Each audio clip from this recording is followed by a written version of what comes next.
नमस्कार साथियों, कर्मसु कुशलम यूट्यूब चैनल पर आपका स्वागत है। तो यूनिट 1 यूजीसी नेट सिलेबस की हम योगा की तैयारी कर रहे हैं। तो उसकी यूनिट 1 का अगला टॉपिक हमारा है गुरु गोरक्षनाथ जी।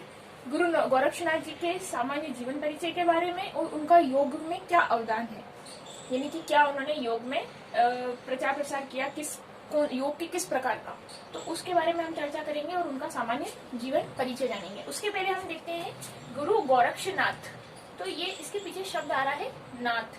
तो नाथ एक संप्रदाय है, नाथ संप्रदाय चलता है। ये हिंदुओं का एक एक धार्मिक पंथ है। इसमें कुल वैसे तो बहुत हुए हैं, बाकी इसमें कुल 9 नाथ हुए हैं। 9 नाथ यानी कि 9 गुरु हुए हैं। नाथ संप्रदाय का जो उद्भव है, यानी कि किसने इसकी शुरुआत करी, जो इसके आदि नाथ है, वो किसे माना जाता है? स्वयं भगवान शिव को माना जाता है। नाथ संप्रदाय का जो उद्भव हुआ है, यानी कि इसके जो गुरु है, इसके जो आराध्य हैं, जो आदि नाथ हैं, वो किसे माना जाता है? स्वयं भगवान शिव को माना जाता है। अब इन जो 9 नाथ हुए हैं, जो 9 गुरु हुए हैं, उनमें से जो गुरु गोरक्षनाथ और गुरु मत्स्येंद्रनाथ जी का नाम जो है विशेष रूप से लिया जाता है। यहाँ पे ये बात ध्यान में रखने के लिए है कि जो गोरक्षनाथ जी के जो गुरु हैं, वो गुरु मत्स्येंद्रनाथ जी ही गोरक्षनाथ जी के गुरु हैं। ये जो नाथ संप्रदाय में एक शब्द और जुड़ेगा, हठ योग।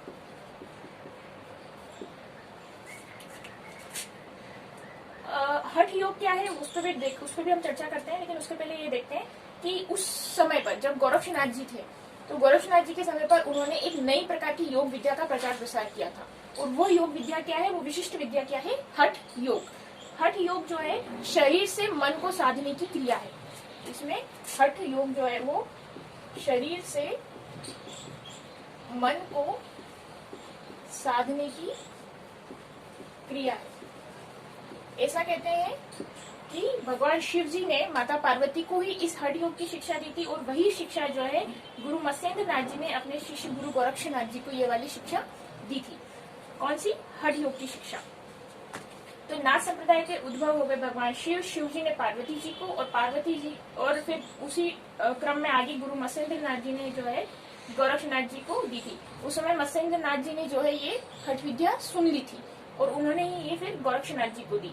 तो इस प्रकार, और ये हठ विद्या के प्रतिपादक जो हैं, मतलब हठ योग जो है उसको सर्व सामान्य यानी कि पूरे जन साधारण तक पहुंचाने का और विश्व भर में फैलाने का जो मुख्य श्रेय जाता है, वो किसे जाता है? हठ योग का श्रेय गुरु गोरक्षनाथ जी को जाता है। तो हठ योग को किसने ज्यादा फैलाया है? गुरु गोरक्षनाथ जी ने, और उनके गुरु हो गए गुरु मत्स्येंद्रनाथ जी। हठ योग मैंने बताया, ये शरीर से मन को साधने की क्रिया है, हठ योग। अब इसमें हम आगे देखते हैं कि हठ योग हो गया। अब गुरु गोरक्षनाथ जी जो हैं, इतिहासकारों की दृष्टि से ये गोरक्षनाथ जी 10वीं से 14वीं शताब्दी के दौरान हुए। इनका समय रहा है 10वीं से 14वीं शताब्दी के बीच।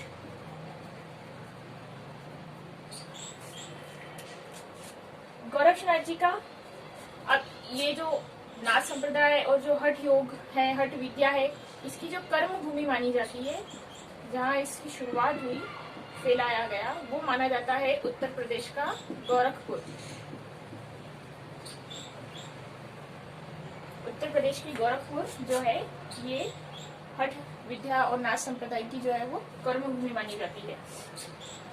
गुरु गोरक्षनाथ जी ने कई रचनाएं करी है, लेकिन उन रचनाओं में सबसे जो प्रसिद्ध है वो है गोरक्ष संहिता। तो हम देखते हैं अभी गोरक्ष संहिता के बारे में। तो गोरक्ष संहिता को पढ़ने से पहले हम देखेंगे जो ये हठ योग है, हठ योग की एक महत्वपूर्ण पुस्तक है हठ प्रदीपिका। हठ प्रदीपिका, इसकी रचना करी है स्वात्मा राम जी योगी ने।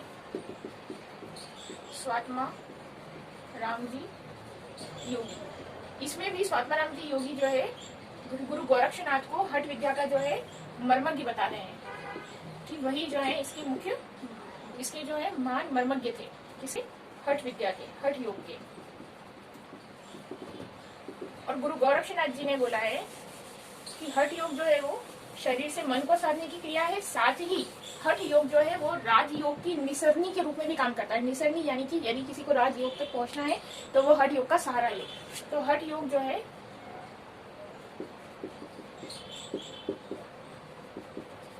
राजयोग को पाने की जो है वो एक कड़ी है, एक स्टेप है। तो हठ योग का राजयोग से भी गहरा संबंध है। हठ योग शरीर को साधने की, शरीर को मन से साधने की क्रिया है, और राजयोग जो है वो भी ये कहता है कि मन के संयम से ही जो है ईश्वर का मोक्ष का द्वार खोला जा सकता है। तो ये शरीर और मन दोनों पे कार्य करता है, और ये मन के संयम से, फिर इसी मन के संयम से जो है मोक्ष का द्वार खुलता है। साथ ही गोरक्षनाथ जी ये भी कह रहे हैं कि हमारे शरीर में असंख्य नाड़ियों का जाल फैला हुआ है, तो उसका जो उद्भव हुआ है उसको उन्होंने नाम दिया है मूल कंद। तो इस प्रकार उन्होंने ये बताया कि मूल कंद से जो है 72,000 नाड़ियां निकली हुई है। उन्होंने प्राण और कुंडलिनी के लिए वही जो है मूलाधार से सहस्त्रार तक ऊर्ध्व ऊपर की ओर जाकर के शिव का शक्ति से मिलन है ना, यही चीज उन्होंने। तो उनका फोकस प्राण के साधन, प्राण के नियंत्रण पर भी और कुंडलिनी जागरण पर भी, कुंडलिनी को भी रहा है। सही तो अब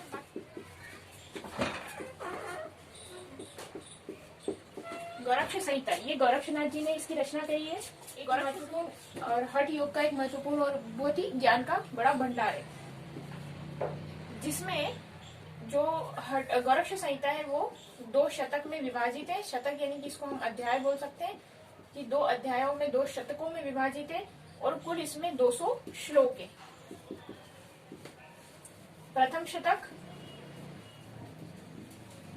और प्रत्येक शतक में कितने श्लोक है? 100, कुल 200।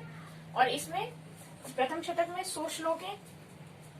इसमें आसन, प्राणायाम, प्रत्याहार, धारणा, ध्यान और समाधि के बारे में चर्चा की गई है। इसके अलावा 6 चक्र के बारे में, 10 वायु, 5 प्राण और 5 उपप्राण के बारे में, और 29 अवयवों के बारे में भी, तत्व अवयव के बारे में भी चर्चा की गई है। और आसन के अगर मुख्य देखें तो गुरु गोरक्षनाथ जी सिर्फ 2 आसनों को महत्व देते हैं। एक है सिद्धासन और एक और है पद्मासन। और इसका जो द्वितीय शतक है,